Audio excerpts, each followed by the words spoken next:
Well, we see the lights going off behind our players between Songbird and Alliestrasza. This is your first undercard. Alliestrasza and Songbird are ready to go. Their decks are prepped. The mulligans are happening right now.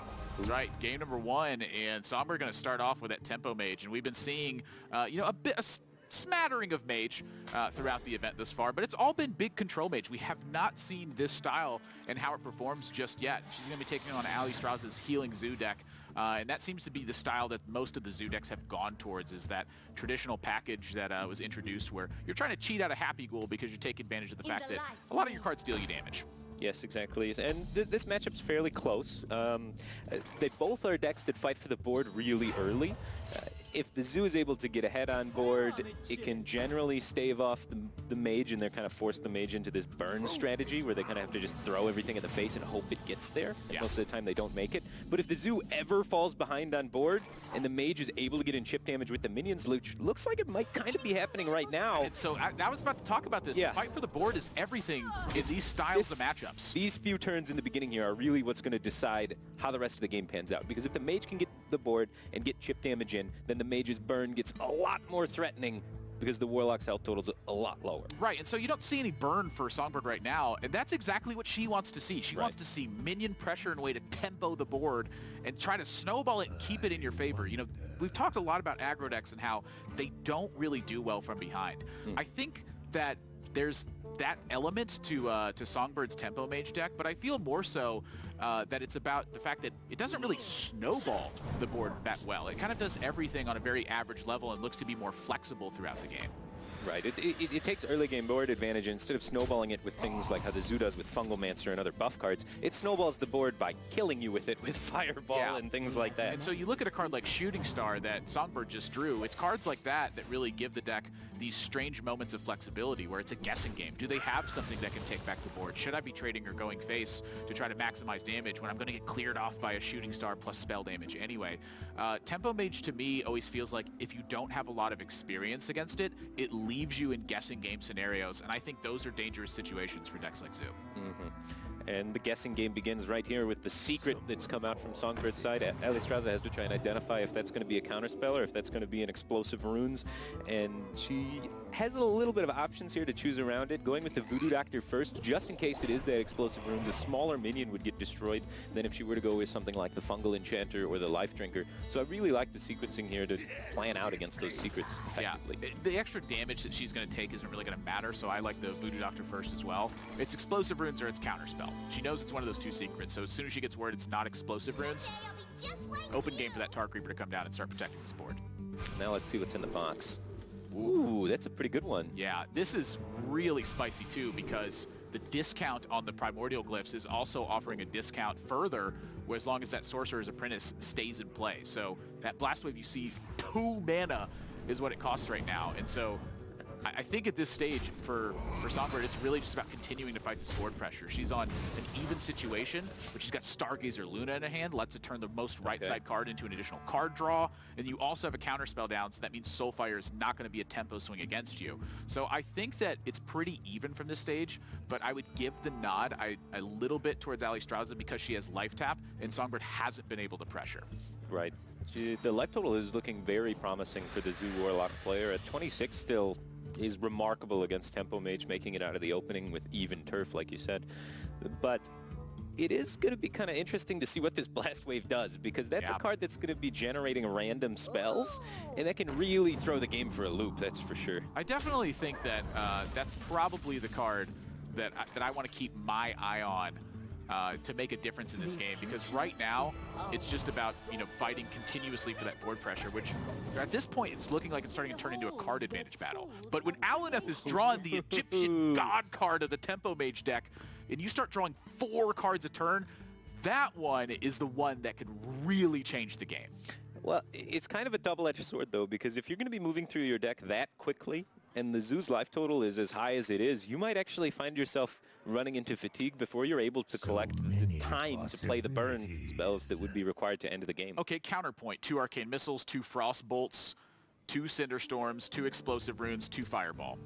Yeah, it's a lot of burn, but you still need the mana to play it. That's just a true drawing story. the cards is not enough. It's a true story, and we've already seen one Sorcerer's Apprentice And gone. you can't direct it all at the face either because Zoo's going to be putting on counter pressure, so you're going to have to direct some of it at minions so that you're not going to be dying on the back. I'll be curious to see how this goes. I think there's a lot of room for maneuverability right now. Yeah, I'm not so sure that you're just going to be wanting to go slamming that Illumina all willy-nilly.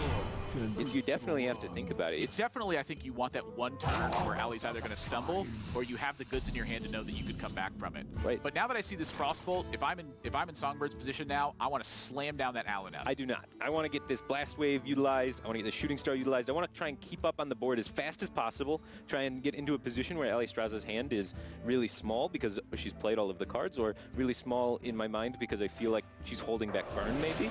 And then once she has a weak development turn, capitalize on the Lunith then. See, I feel like that's interesting to me because I look at the two Cosmic Anomalies in Songbird's deck, and I think to myself, Shooting Star Cosmic Anomaly or Cosmic Anomaly in the Blast Wave is enough to clear up a board position. Yeah, I mean, it's a fair way to look at it, right? If you draw cards and you find the combos to clear, that can be more efficient. My point is, but there's it's a lot risk. of options. It's a risk. It is. Like, you're drawing 4 cards. It's a lot, but it's not the whole deck. You won't always hit that Cosmic Anomaly. And I feel like the Blast Wave just rots in your hand if you don't utilize it before the Aluneth. Do you need the secondary effect from Blast Wave to generate random cards? I feel like you just need to kill stuff. I mean, mainly killing stuff is the most important part. But you kind of pick up the cards where you can. I just feel like the amount of pressure that was on the board, you're going to find a spot where your opponent's going to have less pressure than that on the board. Yeah. And that's going to be your opportunity to Aluneth. Looking for the turn where they stumble. Right. Zoo is going to continue spewing its cards out onto the board because Tempo Mage doesn't have AoE technically. Yeah. So it's a rare occurrence, that it has the AoE off of the Primordial Glyph or the combination plays with the Shooting Star. And you can kind of shimmy down the resources to a more manageable position and then go for the draw. Yeah. That's how I like to kind of try and play my resource generators in most matchups against a tempo-based deck. You like those traditional style approaches. Plan it out, get the cards and then plan it out, rather than plan it out and then get the cards. Unless you're in a desperate situation and then you're like, well, there's no way I can win back this board. I'm too far behind. The right card. Right, I'll try and draw the combo. But I don't think she's in that desperate of a spot. So I really like this line of play that she chose to go with. She has the cards that can deal with the situation. Let's deal with the situation and then generate resources. I guess one thing to talk about there then is the fact that Alliestrasza had Keleseth early on. Is she going to have a turn where she really stumbles? That also is a variable that throws it for a loop, right? Because maybe they never stumble because their top decks are so strong that every turn they can just life tap, play 2 things, and it's too much pressure every time. Yeah, so again, I kind of look at this position and I think Aluneth would have hit. Yeah, you would have taken a lot of damage, but now you'd have Blast Wave and Shooting Star for a position like this. She's going to rip the Book of Specters too, so that's a lot of burn that ends up leaving the deck at that point. There are very few minions in the deck, and Songbird's looking specifically for Cosmic Anomaly in that spot. The Cosmic Anomaly Shooting Star is enough to clear out the entire board position, basically. I think that 1-2 punch is what she's looking for, but now you're in a situation like this. Wishy-washy, right? It feels like the first turn when she chose not to play the Alunith, she's trying to fight for the board and clean up as much as possible. And then she takes a turn to draw instead of continuing down that path of clearing the board. Yeah. I don't like pivoting and changing direction with the game plan like that. I feel like you really need to stick to one plan and try and capitalize down that line. But yeah, it's going to be looking like a lot tougher now. Yeah. I mean, Allie, that's a lot of information that Allie gets on the burn spells leaving, too. She knows that there's no more Frostbolt. She knows that the damage gets limited with that one more Fireball gone. So now your game plan, I think, can shift a little bit towards a situation where you go, hey, you know what? Maybe I don't need to life tap. I have enough HP. My opponent's running out of burn spells. I can kind of sit back and ride this. This is a sweet top deck. That is a sweet top deck. With Spell Spellzerker's Zerker. damage, it has +2 spell damage to all of your spells. And so that's the other side she was looking for as well, where it plays the role of a Cosmic Anomaly in that situation. So able to wrestle back the board now. And keep this 1 damage chipping away. That's annoying if you're at Allie's spot, the fact that there's just so many minions on board and that you need to kill Spellzerker in this spot. Yeah, it's an absolute must to kill the Spellzerker, right? Or is it? Your opponent's at 16. You got 4 that you can send to the face. The deck runs no taunts. There is the counter spell that's up, protecting against the Soulfire. But man, is that Leroy starting to get pretty close. Yes, and that, I mean, at the end of the day, Zoo inherently is a burn deck. It plays a lot of minions and very few burn-style spells, but you're meant to have so many cheap minions to snowball a board and secure the damage they attack for. And so there is a lot of merit to going face, but when you're sitting at 18 and, you know, mage has active spell damage, that's a terrifying situation to sit in. Well, you can use the Spellbreaker here, and then you can go face. Just get rid of the spell damage that way, silencing the minion, and then chuck it right upstairs. It's the best of both worlds. I love chucking it upstairs. That's where it belongs. Damage. Always upstairs. I heard if you plus enough of those damages, it equals lethal. It's a really cool combo, yeah. It's my favorite combo deck. The aggro deck of damage plus damage plus damage plus damage equals lethal. Unleash me. Ooh. She's going to leave the Spellzerker. It's bold. Yeah, that's a bold call. Let's see if it pays off. The Arcane Intellect can try and find more spells that can work here. Yeah, I think step number one is the Cinderstorm, because see what so happens. much of what you're going to do this turn comes down to that outcome. And honestly, getting that many to hit minions, I think, is a bit of a blessing in disguise, where now you're able to, once again, contain Allie's pressure and then rely on your card draw to find the burn spells necessary. There's not a lot of burn left. Yes, it is starting to run thin. There are 2 Cosmic Anomalies and still a spell... Or no, there's no more Spellzerkers left, but there are 2 Cosmic Anomalies Right, left. so that can give the 2 spell power that can help try and push some of these things to be dealing more damage. And there's the Arcane Missile still, and then the Fireball. But the Frostbolts are gone. Yeah, and then that's really the key for Alliestrasza, is find a way to secure that damage from Leroy Jenkins. And Songbird is going to give up the explosive runes here too, saying I can conserve this mana by compounding the issue, playing Kirin Tor plus a secret at the same time. But I think that opens her too much in this situation, and a Keleseth Leroy Jenkins is going to end up ending the game here. So Songbird going to lose game number 1 with Tempo Mage, which is something that we somewhat expected. I think Tempo Mage is weak to what Alliestrasza has brought to the table here, and as you said earlier, it really hinges on that warrior deck from Songbird. Right, exactly. That's the most important deck in her entire lineup, is that warrior. So it's no surprise that she doesn't open with the warrior, kind of scouts out with one of the other decks, and then can try and tee up the warrior later to maybe get a clean sweep with it. Yeah, but something I'm looking at now is that she's lost game 1. We're in last hero standing. Allie's going to stay on this healing zoo, right, and Songbird has to answer back. So Tempo Mage out of the question. Sure. We're looking at Elemental Shaman or Quest Warrior, and Elemental Shaman's not going to match up too well. Well, more specifically, Songbird's Elemental Shaman is not aimed at aggressive decks. Some of the Elemental Shamans, you can see some techs that can be pretty good against it, but she has double Nerubian Unraveler, so she's aimed for the combo decks. So I think we're going to see that Essential Warrior coming out next. So we will definitely see what happens in round number 2, but that is Alliestrasza going up 1-0, and we'll be right back right after this.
Welcome back to WSOE 5. We are again coming to you live from the Poker Go studio here in Las Vegas, Nevada.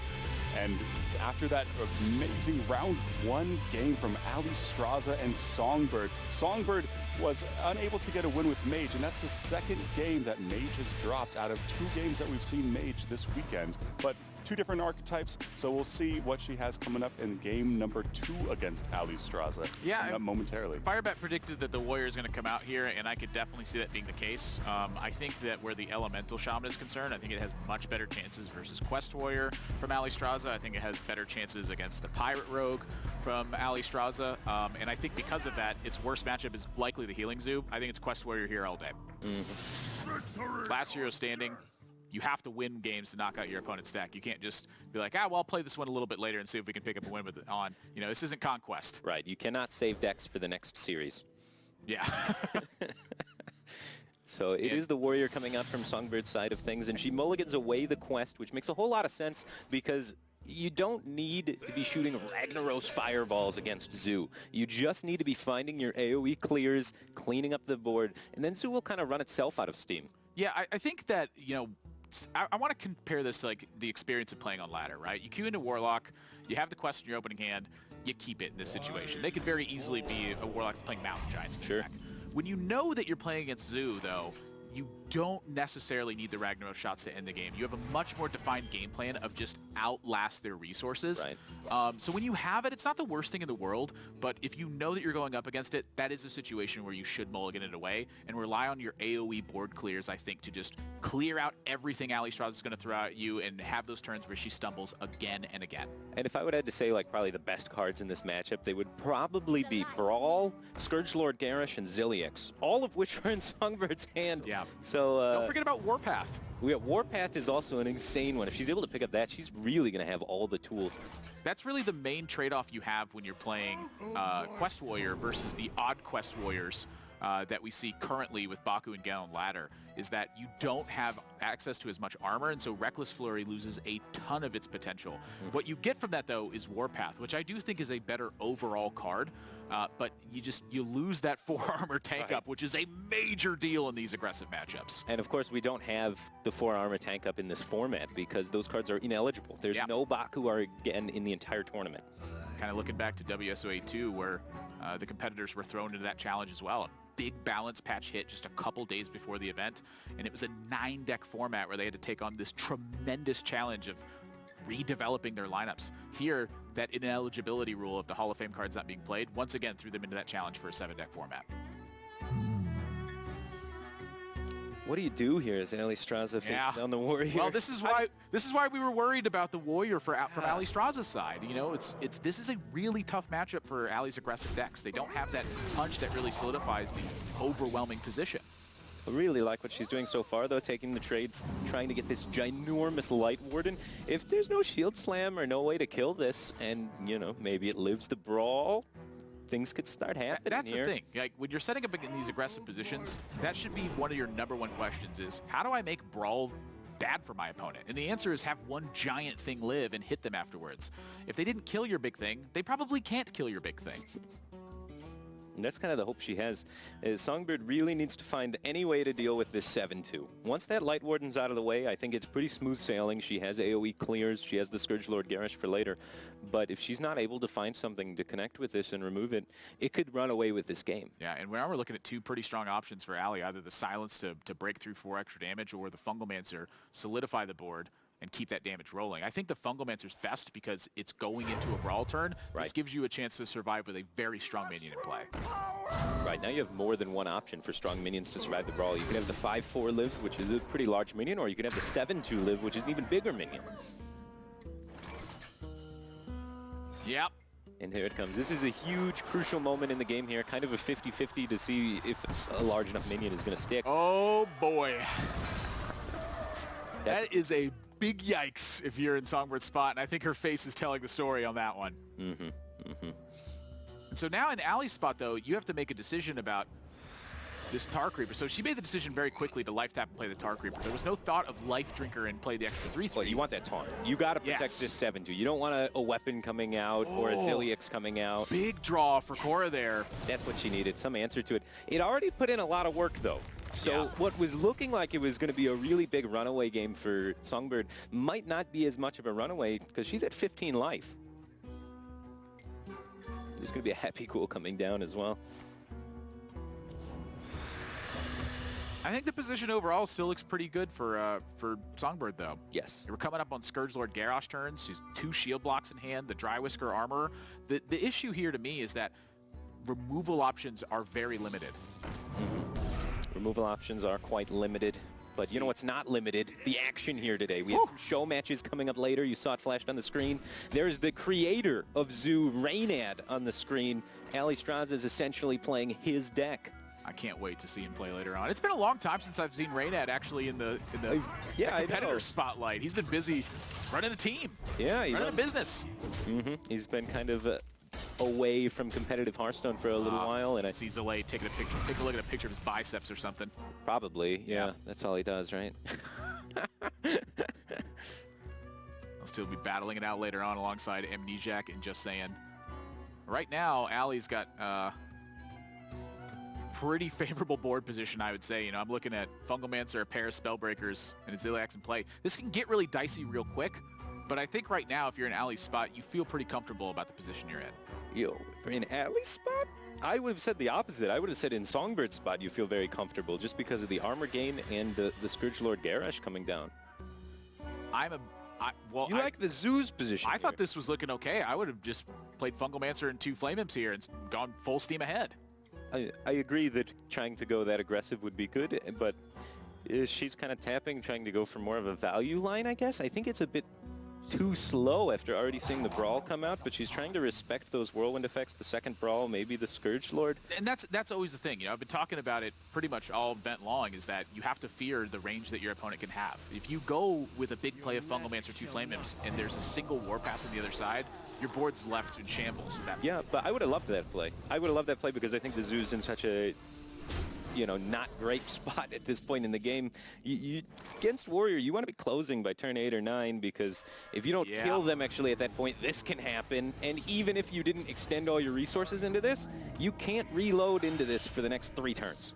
Yeah, this is a major deal for Songbird right now. The Garrosh weapon cleaves as it attacks, so those 2 side minions, they get slammed out of the way too. In my mind, as the Zoo, I think you have to go all in and hope to kill them if they play that card. And that's exactly where my mentality was. Just move in, and you know, if Cora has Scourge Lord Garrosh in this spot, instead you end up with 2 minions in play that get to attack. Right, exactly. And now she has a bunch of cards in her hand, but you can't get the damage through. These cards are just going to come out too slow. The weapon's going to be able to cleave them down. The Warrior's going to be able to gain armor beyond this. It's looking really tough for Alliestrasza.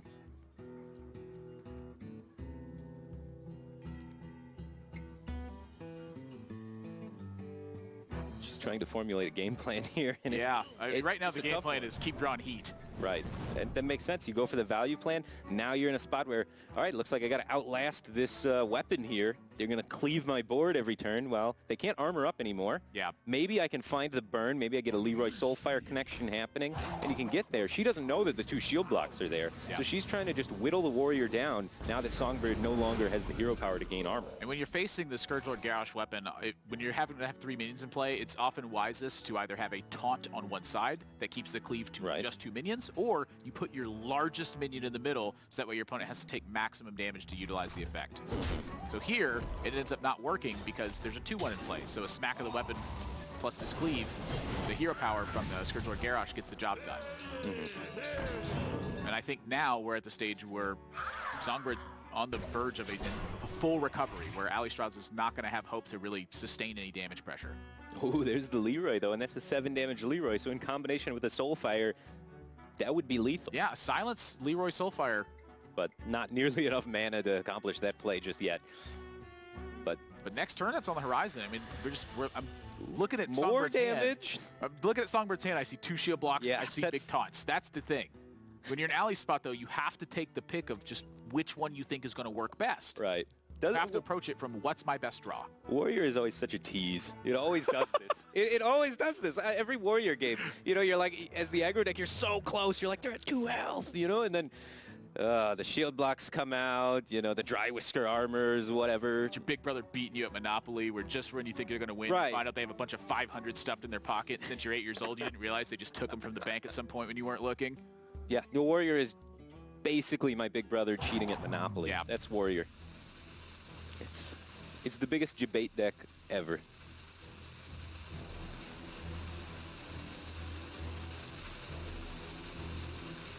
your magic. So yeah, that's the plan, right? She's trying to set it up. Yeah, I think with this hand, it just doesn't work. You know, the only way this is going to work is if your opponent had nothing and you got to land Leroy, Spellbreaker, Soulfire. That's the only way. Yeah, so she's really hoping Songbird doesn't have any armor gain here. And immediately that hope goes away. I was hoping there would be a facial reaction when the shield block hit, but she kind of knew it was coming. Stoic. Champion mentality. And now damage starts to get rolling in as well. To me, that's one of the beauties of Warrior, is that it doesn't win really in a fancy way. It just kind of beats you up with some mid-range minions. At the end, yeah. It just What stabilizes. happened? I'm getting beat by 3/6s and 5/7s that are overcosted. Yeah. It doesn't feel right. You just have nothing left. They just completely exhaust you. For all intents and purposes, that was a Fen Creeper on the right side of Songbird's board. What do you got in Fen Creeper? It's all right, minion. 5-mana 3/6 time. We've played that before, I think, in competitive Hearthstone. Not with this many cards available, of course, but like, there's been times where people are like, yeah, maybe play Fen Creeper in this deck. More armor. Yeah, it doesn't stop. With Cornered Sentry, too, you can actually turn this into 12 armor and then use the Hero Power Whirlwind to wipe out the 1/1s that the Cornered Sentry creates. That's the crush your soul kind of play, right? Yeah, well, that's the kind of play I like to see. Oh, man. 12 sequence turn. And Allie's down to pretty much pittance at this point. Yeah, and I really think the turning point in this game, we kind of highlighted it a little bit, and it was that turn 7 where instead of going for the double flame Fungalmancer, she chose to try and take this value-oriented line, and she tapped and just played the one minion there. I believe it was a foregone conclusion at that point, but I do think that was Allie's best chance to win the game. That's that's what you have to identify, right? Like, if they have the answer to that board, you lose, right? And we could see that she didn't have the answer, so it's a little bit of caster vision there. But still, that is probably the least likely spot for her to have an answer. So I think that was the best spot to shove all in, you know, put all your chips on the table and be like, this is what I got, can you beat it? It's just recognition. Right. Risk versus reward. And that was the timing, I believe, in this matchup.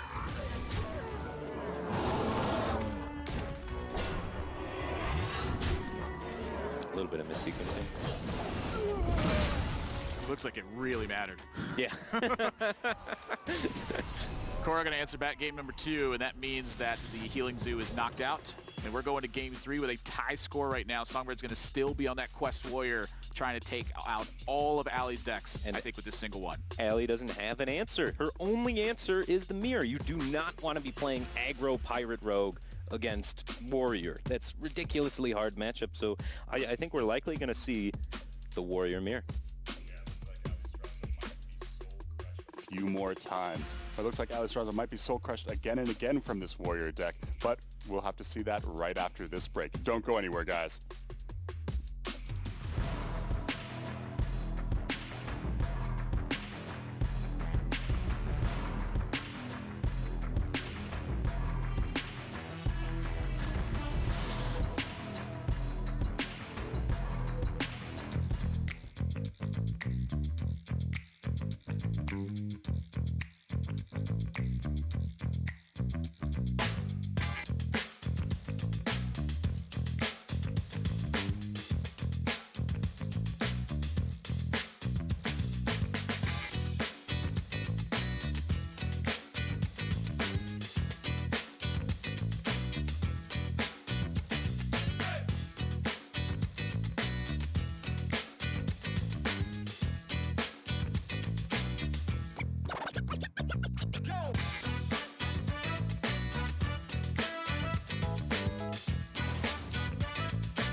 What's up, Twitch chat? It's Lauren Jabara here again, giving our subscribers a little extra content. So we want to tell you about our WSOE merchandise. It's incredible. We have Return of Jia merchandise and so much more. All you got to do is scroll down in that stream, click on what you like, and you can go get it there, okay? And if you do, make sure to post it on Twitter. We want to see you guys rocking the WSOE gear.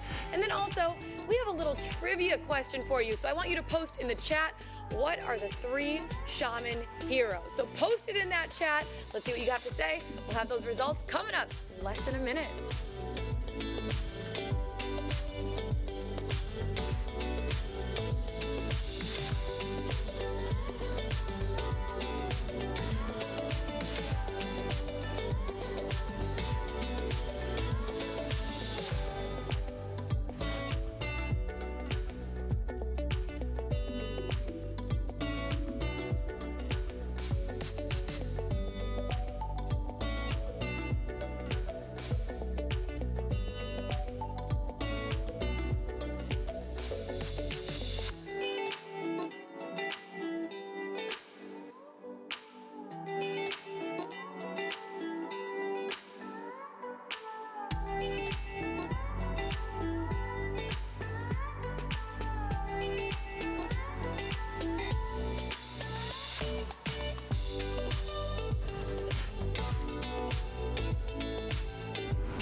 Thinks it's a fatigue matchup. Don't mulligan quest. Welcome back again, one more time to WSOE 5. And I know here at the desk we are super excited because this series is all tied up, but we have some debate going on because this warrior deck looks like Alliestrasza is going to be fighting uphill the rest of this series. Yeah, I think that the Warrior Mirror match is definitely where she should be headed with this. I don't think that the Pirate Rogue is going to match it well against the Quest Warrior from Korra here. And Firebat and I are talking about the particulars of the 2 deck lists. They're very similar on the outlook, but there are some cards that can change the momentum of the game and change a lot of how the matchup works. And we're having a debate about how the matchup actually pans out, and I'm certain we'll get into that heated debate later on. But long story short, Firebat and I very disagree about how the matchup typically pans out. Yeah, I am in super disagreement with you on how you think it pans out. I believe that this matchup is very likely to be a fatigue style of matchup. There is no way that it goes to fatigue. I believe the Quest Warrior is more of a combo deck than anything, and you're trying to draw as quickly as possible to find as many taunts as possible to complete your quest, and then deliver the lethal blow with Ragnarok shots to your opponent. I can't understand how it could possibly go to fatigue when you're dealing 8 damage a turn with Ragnarok shots. That's because you're not thinking about it. I'm thinking about it. I don't think you are. I don't think you are. What am I not thinking about? I don't think... Gentlemen, Okay. you guys will have plenty of time to get into the nitty-gritty details of Warrior v. Warrior, because these quests are going to be coming online, and it's going to be really interesting on whether or not if it goes super long, or if those rag shots wipe out the game in a quick fashion. Now, granted, we're assuming that Alliestrasza is queuing up Warrior in that instance. If she doesn't queue up Warrior in this game, that could be just thrown for an entire loop to begin with. I think it's definitely a mistake not to queue up Warrior. She has I don't disagree. aggro Pirate Rogue. It's probably the worst matchup for the Pirate Rogue would be Warrior. So it'd be very silly to me to queue it up here. I want to see this game. I want to see how this pans out because I want you to be wrong so bad. There's no way either player is going to be trying to play for... Or would you mulligan the quest in that case? Why would I mulligan the quest? Because you're saying you're playing for fatigue. You got to stack armor. That doesn't mean I mulligan the quest. Why would I mulligan the quest that instance? I have no So idea. play for fatigue equals mulligan quest. That's your take on it? I don't know how Already you right make... there is how I know you're not thinking about it right, Bat. 8 damage a turn is a lot. Yep, I know it is. I want to... How many games of Quest Warrior do you think you've logged in this metagame? I want to ask you that question first, because I think mine's probably around the 800 to 1,000. I don't think you need to play a lot of games to realize if you fire a Ragnarok shot at their face every turn, they're going to die. Well, that's where you're wrong.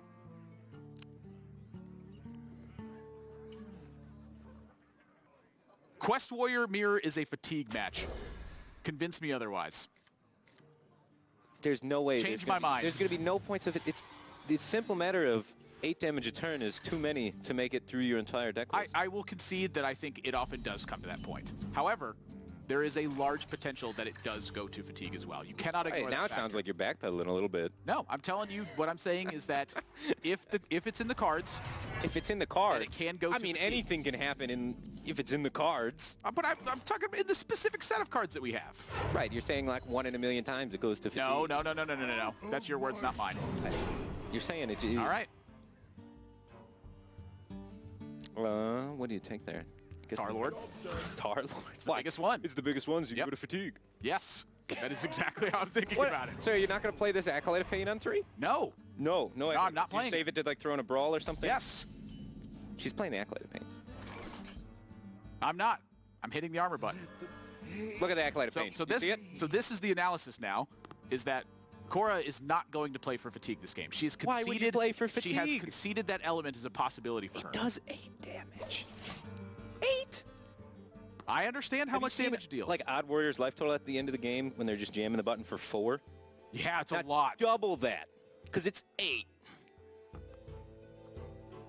No deck can survive that.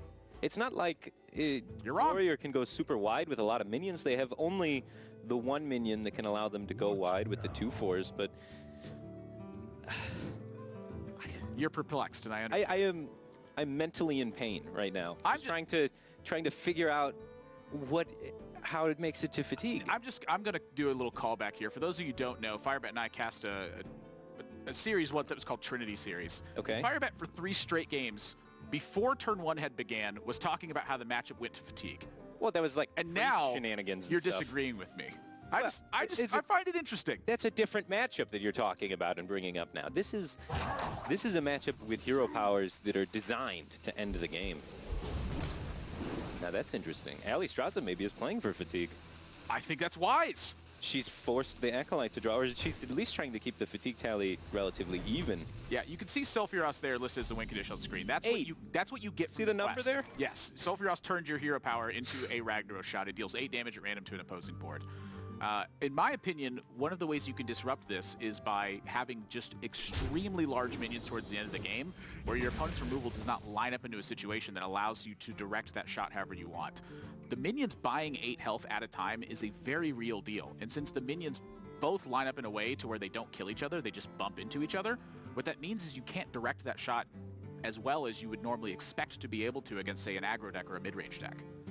You still have executes and you have brawls. Brawls can guarantee a 50-50 shot at the face. They can, but I think there's a long way coming for that. You know, some of the things I think about is like Cornered Sentry and the Dry Whisker Armorer, and being able to combine those for tons of armor throughout the game. Having stuff like Tar-Lord from Stonehill Defenders, which takes 2 shots to clear off instead. Okay. There's a lot of little tricks that get you in situations where you can just buy more time than you would expect to. And what that means is if your opponent's drawing cards, you can put them in situations where they don't have time to end the game. I love that we're going to be seeing the clash of styles, it looks like, where we see Songbird trying to draw as aggressively as possible, which is what I would be doing, and then Alliestrasza forcing Songbird to draw with the slam and things of that nature. It's not that I don't think that there's merit to trying to end the game. There definitely is. But in my opinion, I think that if you can land a Fatigue style of strategy, that is a stronger overall strategy of the matchup. Okay. We're just going to have to see how it unfolds. I know, I'm loving it. And Heated debates are why I enjoy casting with Firebat so much.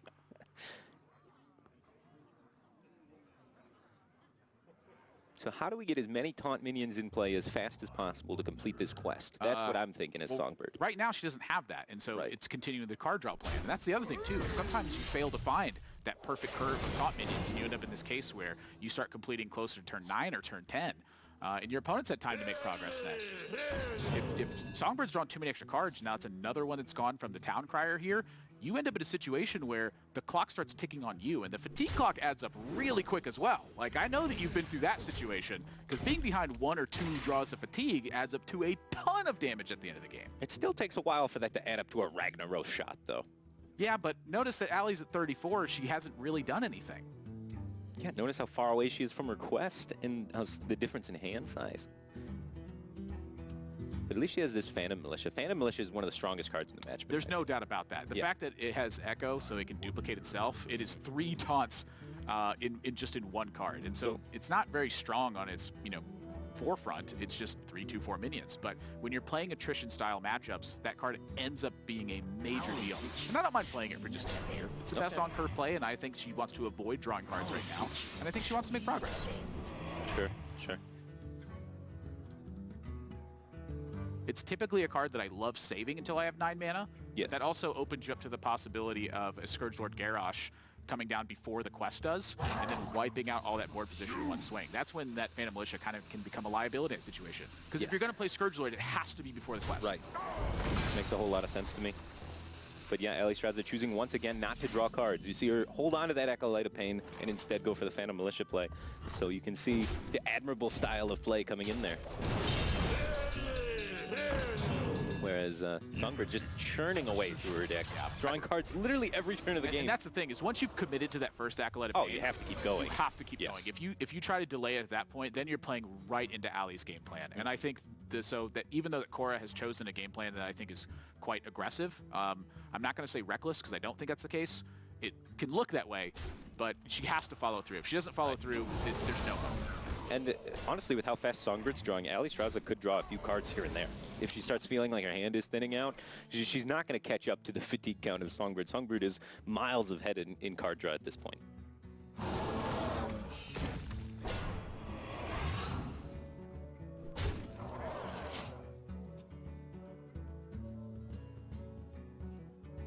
Taking a look at some of the bounties that are here as we continue to shape up through this game. You know, that's another big talk of this tournament, too, is there's so much up for grabs of just the other stuff that's going on in the event as well. Yeah, do you ever try and intentionally set yourself up to reverse sweep to try and be the comeback kid? Just that confident? Yeah. Like, yeah, no, they're not going to beat it. I'll just queue up there. Bag an extra 2,000, be like, yeah, this deck sweeps. Cora have done that this match? She might have been able to go for that. It's an interesting thought. I mean, she's just like, I don't need the Shaman. I'll just play it, win the Warrior Mirror. No problem.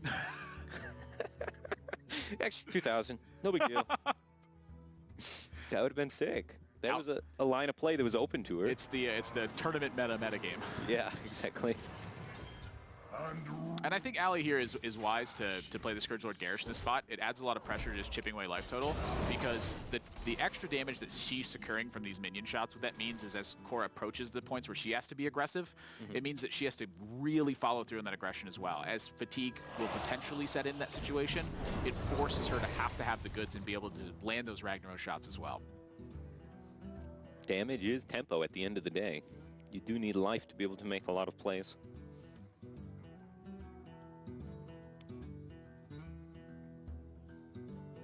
It's weird to play Zilliax without any healing, so I'd like to see her try and hold on to that. I agree. I'm looking really towards the Stonehill Defender. And as you mentioned, Cora's drawn a ton of cards this game, so Alliestrasza does have some freedom to draw cards in this situation. Right, maybe cycle the Slam, you know, why not?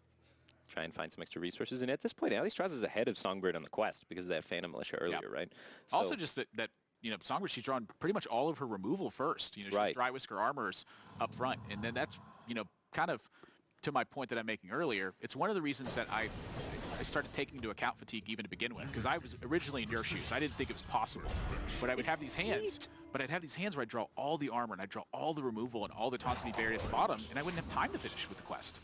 What? No time to complete the quest in Quest Warrior? It's not to complete, it's to finish the game afterwards. It's only like... It's because you've been on the back foot the entirety of the game, because you drew all your removal. Like, that's what Cora has right now. She just has pretty much all of her removal cards and like a few cards that maybe can get something done here. She's getting the taunts out. Slowly but surely, having to play the expensive taunts first. Yeah, again, she has to just follow through that way. She doesn't have an option. Just emptying the Slam out of her hand. She could have cycled it on her own Grizzly Bear, I guess.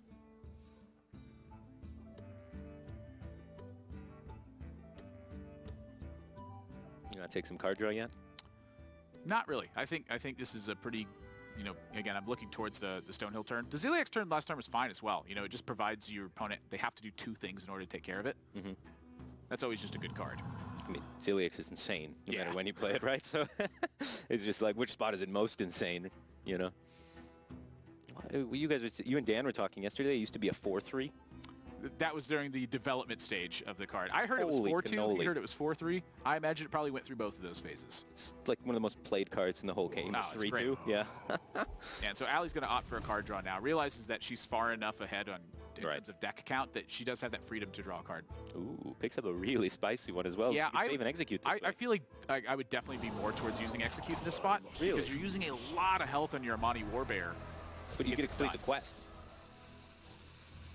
Yeah, the fact that she hasn't drawn cards. She hasn't drawn cards and completed the quest first. That's insane. Yeah, that's a bit of a high roll. That's the pinnacle of the situation. Right. It's like you have both windows of opportunity open. Exactly. She's got every avenue of attack available. But Songbird's not far behind on the quest either. She's going to be completing it this turn as well. Filling her hand up to 10 cards, though. She's going to want to be playing something this turn. That's 9 cards, I believe. With the Sulfurous? Yeah. Okay, so she doesn't have to play anything. Sorry. I apologize for that. You might still want to play something, though, because she has the cards to spend. Yeah. And might as well fight for this tempo. I just really don't want to leave a 5-2. Yes, I agree really with don't want it to attack again.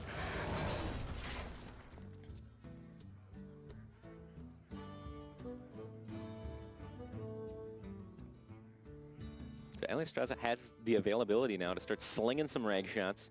She is way behind in the fatigue count, so she doesn't have fatigue to worry about at all. It seems like she's in a quite favored position here. Yeah.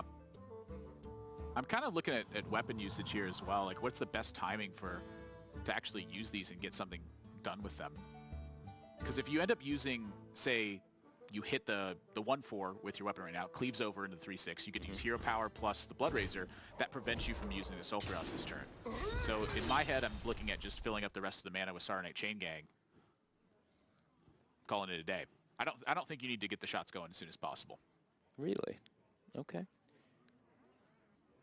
You could even turn Warpath, though, into 8 damage to the face, right?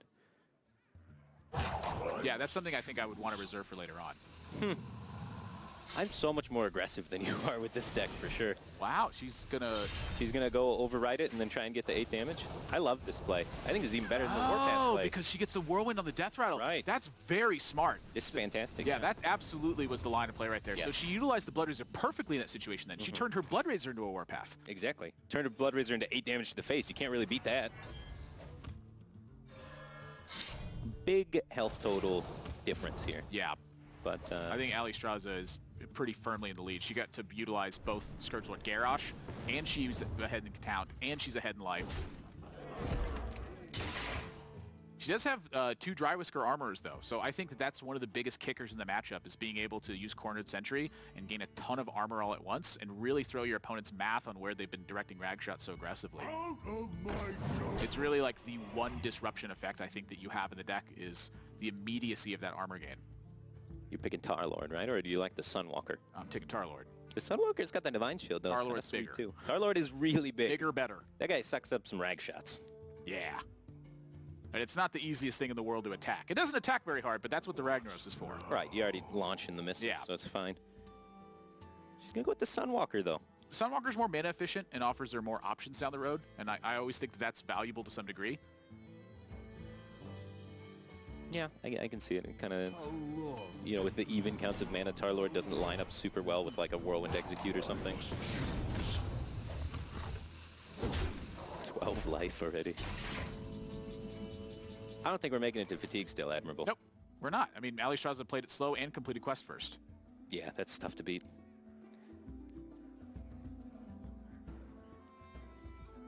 But at least you're going to be able to get the value off the armor. Honestly, it's pretty unlucky in Cora's seat that she hasn't drawn Cornered Sentry just yet. She drew very aggressively into the deck and got to this situation where she's having to use Dry Whisker Armor without Cornered Sentry in play. Yeah, she completed the quest second, didn't draw the armor combos.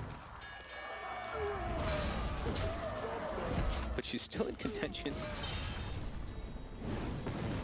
I mean, this is a lethal setup, technically. She has the weapon. She has the Ragnaros shot. Man, Allie hasn't drawn any of armor of her own, really. Yeah. If the Sunwalker comes down as, like, the only taunt, Songbird can get through that and connect with the face, utilizing the Blood Razor and the Militia Commander. I'm quite worried. In both sides. What now? Yeah. I love this matchup because you're at the edge of your seat. You're like, everyone could die at any moment. This is why Ragnaros is my favorite card. It's just like, oh my gosh, it's a crushing situation where everything changes every single turn. And not small changes, it's drastic changes. Alliestrasza needs to be playing multiple taunts this turn. You can't do... one of them's a Cornered Sentry, though. Just give it a Keeps minute. you alive. You gotta do... If you don't play it, she's going to die. With only one taunt, you're very afraid of execute style effects. They both have to come down. She thought about it. We saw her pick it up. It is a bummer because it gives your opponent the ability to knock off the Divine Shield, so I think it's a hard decision to make. Also makes Brawl sometimes just pure lethal. Yeah, it's a hard decision to make, but I think it's the right one. All right. Is that lethal? So there's a weapon swing available. There's an execute The weapon available. swing needs to go face. There's only the Whirlwind from the weapon, right? does Scourge Lord Garish get there? The Militia Commander I think goes it's through, militia, the Execute yeah, gets Militia through, Commander with the Execute. but then allows you it can't as hero well. power. Why not? Because you have to play the weapon, right? Oh, no, you don't need the weapon. Militia Commander. Kills the 4/5. Sunwalker. The Sunwalker goes in, and then the Dino hit connects face for lethal. There was a clear lethal there, yes. This might also be lethal, though. So. That is also lethal. Right. If one of the minions won the brawl, though, on the other side, and she lost the 50-50 brawl, it was no longer lethal. Yeah. That was... Her game plan on the backup of that was then to use shield block to stay alive with extra armor, which would have kept her alive in that situation. Well, she made the second best play there, I think. That was super close. There were a lot of different decisions, and of course, obviously, I have to tell you guys that Twitch chat was definitely on the side of Firebat on Wow. you guys. Did you Oh, see how yeah, the match it's panned Firebat. out? Who I'm was just right there saying. at the end? I'm just Just saying. But we're going to be getting Wow, into he's the a next cheater. match right after a word from our sponsors.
Welcome back again with WSOE 5, and this is Songbird, who's on the cusp of winning her first undercard match against Alliestrasza with this Quest Warrior deck that she drew heavily and into a dominant position with rag shots, being able to end the game early. Admirable, how do you feel about that, man? I don't know if I'm going to call it dominant. I mean, it came down to like 1 or 2 points of health at the end. It came down to drawing a key timing. It came down to a brawl panning out in Songbird's favor. I don't know if I'd call that dominating. I'm hearing a lot of excuses over there, Admirable. What did I make an excuse about? Elaborate, please. I mean, your excuse about how your position ended up not working out with the whole fatigue strategy. I don't recall making an excuse about that. Could you? Well, you were saying, oh, this didn't work out, this didn't work out. Yada, Well, I yada, said they the got position lucky wasn't here. dominant. Yeah. She won the game. It's a close game and she won. It was a close game and she won. Yeah. I agree. Okay, so again, where is my excuse? Good talk. Game 4. Now it's going to be more likely to be a dominant position for Yes. Songbird. This matchup is tough, But the key cards in the matchup that can give Rogue a chance to win are Myra's Unstable Element and Edwin Van Cleef. And she's got Edwin Van Cleef already in hand alongside a Firefly that can kind of pump it up. I notice you keep overlooking my boy Alliestrasza there. Well, Alliestrasza is great, but oftentimes the game is in a position where it's kind of locked out before the impacts of Alliestrasza are really felt. If Alliestrasza comes out in the super late stages of the game, Scourge Lord Garrosh is already ready. You have the whirlwind effects of Warpath. They can actually just wipe out an entire board of 7 4/4s. So Alliestrasza, even though on paper it seems great because it's such a powerful value engine, it's just a bit too slow, I think, against the Warrior. And where you're going to find your percentage points to win are going to be crushing them early. Okay. Now, something that's going in Alliestrasza's favor is the most essential card for Warrior is Shield Slam in the entire matchup. No doubt about it. Shield Slam is probably the best card because it's one of your prime removal targets for big threats, and she only runs 1 copy of it. Yeah. But she does have the 2 copies of Execute, so, you know, she's got a few answers to big threats. But you really just want to kill the first few minions, and then your late game AoE just closes out anything Rogue can do later on. So for Songbird, it's about disrupting that early attack game plan and then being able to stabilize. Right. And then for Alliestrasza, it's about setting up a spot where she's going to be winning within the first 7 turns of the game. The overwhelming position of, Right. of assault. Just really fast. It's all about speed with the Rogue, trying to get in underneath Scourge Lord Garrosh, underneath big brawls, underneath Warpath for dealing 4 to the entire board, killing everything. A timely sap to wipe out a taunt. Yes, a timely sap would be perfect. So yeah, the ways you see Rogue win this are prep with Giant Edwin Van Cleaves or prep with Myra's to do things really early. But we don't have a lot of that going on just yet. We do have the Edwin in hand, but I wouldn't say exactly it's going to be quick right now. You know, I'm not exactly too excited to backstab my own Firefly to beef it up. Now, when I have an Eviscerate in the Edwin Van Cleef, I start to become a little bit more excited about the prospect of backstabbing my own Firefly to beef it up. Because what I'm looking at now is just, if Allie can secure, like, you know, 2 hits with an Edwin Van Cleef because she has sap in hand, maybe that's enough to get something done. Yeah, she's going to be a bit patient with it, try and maybe do it next turn, sap it a up taunt. more, maybe. Right. You backstab a taunt, sap a taunt, play the Flame Elemental, and then play the Edwin alongside that, having it come out on turn 6. Seems quite reasonable. It's one of the reasons why the matchup is so tough for Rogue, though, is just every single taunt presents basically the exact same thing. It's a road hump you have to get over, and it weakens your minions to any AoE pressure, Warpaths become better, just stuff in the way constantly. It's a barrage. We can get a pretty big Edwin Van Cleef here. Opens you up to a pretty big brawl on the other side, though. But that, honestly, that's a lot of what aggro matchups come down to, is you have to close your eyes and just hope it works out. Against Warrior, anyway, yeah. Against Warrior, you really do. And I think this version of Warrior is even better than what Odd Warrior would be against Rogue. Because the Warpath is just so powerful. The Executes are so powerful. They have just more removal when they're able to play even cards, right? I would do it. I would just hope it wins the brawl, hope there's no brawl. So you know. Picture back to the Healing Zoo deck where she had the giant Light Warden in play, and the Light Warden won the brawl.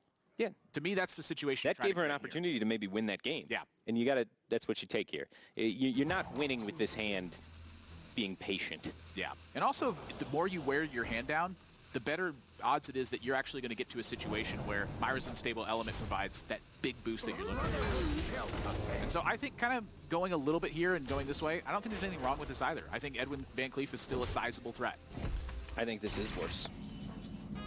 I think it's too small. I like my Edwin's big.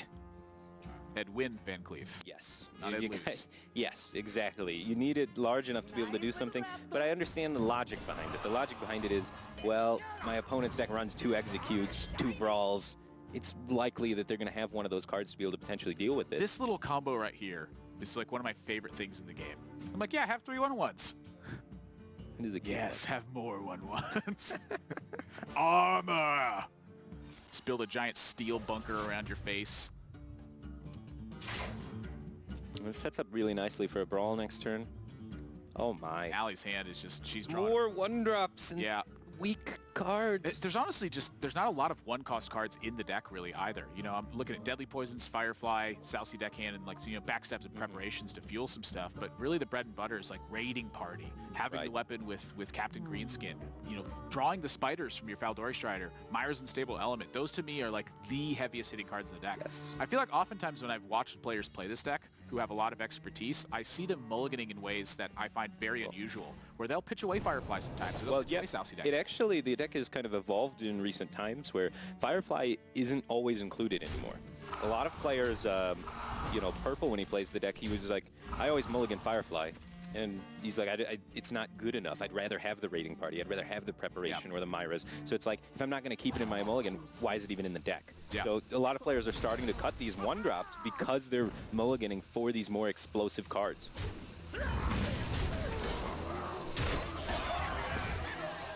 Edwin Van Cleef connects. Alliestrasza is able to clean up a lot of minions to reduce the power of Brawl, obviously reading into the fact that Songbird's trying to set up that Brawl with the previous play. Yeah. One of the issues I'm seeing is that this just continues to play towards a warrior game plan, though. Right, yeah. Like, don't have enough pressure. Songbird just plays out taunts one at a time, and the Edwin Van Cleef, he's getting in there for 6, but it's too small. She's at 24 still. She doesn't have to play removal in this case. Yeah, Allie's got to find spiders or Myras. Right. That's my whole point with the Edwin Van Cleef going in as a 6/6. It's like, all right, if you make the big one and they have the answer, you lose. If you make the 6/6 and they have warrior cards, you're gonna lose. It's not enough pressure to get anything done. With the hand that she had, right? Obviously, there's sometimes where you have Hench Clan Thug, you have a bunch of minions to go alongside the Edwin, and you're like, all right, gas. Yeah, I got the gas, 6/6 is fine. When you have Firefly, you know, Southsea Deckhand Backstab, you don't have the gas. You got to refuel. Not against Taunt Warrior, you know. Yeah, definitely not against Taunt Warrior. Oof. It's 7 mana that they got to replay. It's got to be worth it. I think you play every card in your hand and you hope you draw Myras.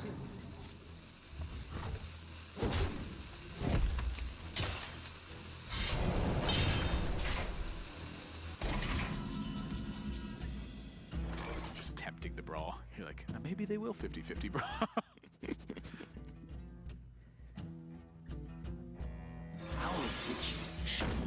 Yep. They're sapping 5/4s. 2/4s look pretty good to me.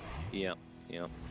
Just anything that it also sets up for a really good Scourgelord Garish, right? If after that Edwin Van Cleef goes in, all of a sudden it's at 4 health, and then you can Scourgelord Garish the Firefly or something maybe, and clean everything up. Allie's gonna have to know something big, probably next turn. Like this is not gonna work. It needs to be next turn.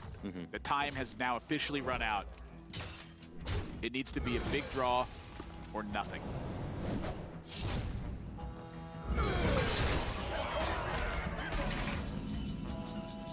Oh my gosh. Goodness. Yeah. He's just not getting the job done. That is a massive draw. Like you saw what 2 bodies just did. Okay, well now it's 3. I don't know if Flame Elemental is going to be able to take it down. Oh. You're deadly poison. Every card in her whole deck that costs 1. Yeah. And these are tricky games to play. I mean, this is what we were worried about from the get-go, was Allie not having a sufficient answer to the warrior deck. Quest Warrior, yeah. She got really close in the warrior mirror. That's all she had to be able to answer this warrior was that mirror. But doesn't look like she's going to be able to overcome this hump.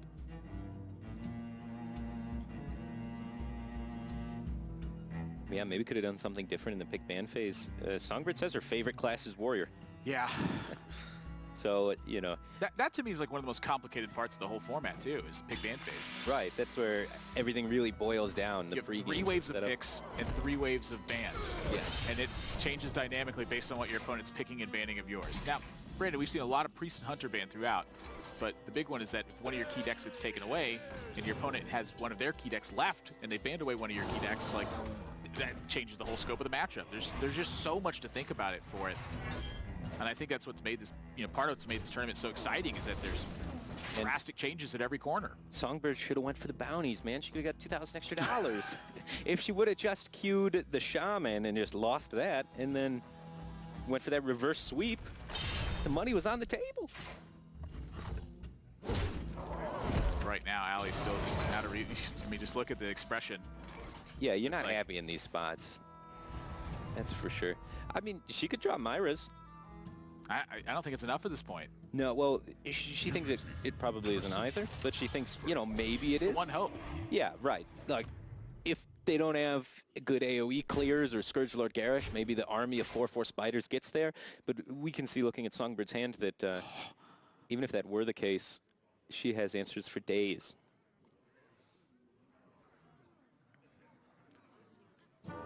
Just whittled away. Mm-hmm. Yeah. Yeah, I think fundamentally throughout the course of the series, Allie played well. But the one thing where I think was maybe a bit missing was really identifying the exact turns when you have to all in. Yeah. I think it's a really difficult thing to do, and it's subjective, right? Yes. Everyone has their own sort of opinion of like when's the best time to all in. You don't have the time to sit there and math out and be like, oh, they have this amount of odds for this out, this amount of odds for this out, and I have this amount of odds of drawing, you know, X amount of gas. Yeah, you have one turn to figure it out. Yeah, you have like 90 seconds. You can't math out your average mana cost of your next 7 draws factored against their... Yeah, you can't do that. So it is subjective a little bit of when the best time is to all in, but I think she was playing it a bit too safe, and I think as an aggressive player playing aggressive decks, you have to all in at some point.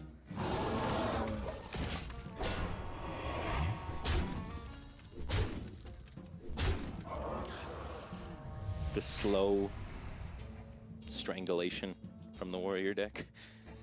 This guy's toast. Well, that's the last one for Allie. Out of cards and out of options. Songbird gonna dominate the series with Quest Warrior, taking it 3 games to 1 and winning our first undercard match. Yeah, gentlemen, you guys were both incredibly right about how the Warrior games were going to be leading up to what this matchup and series was going to be about. And that actually led to us to our progressive key moment of game number 3, where it came down to Warrior v. Warrior and a certain brawl going down.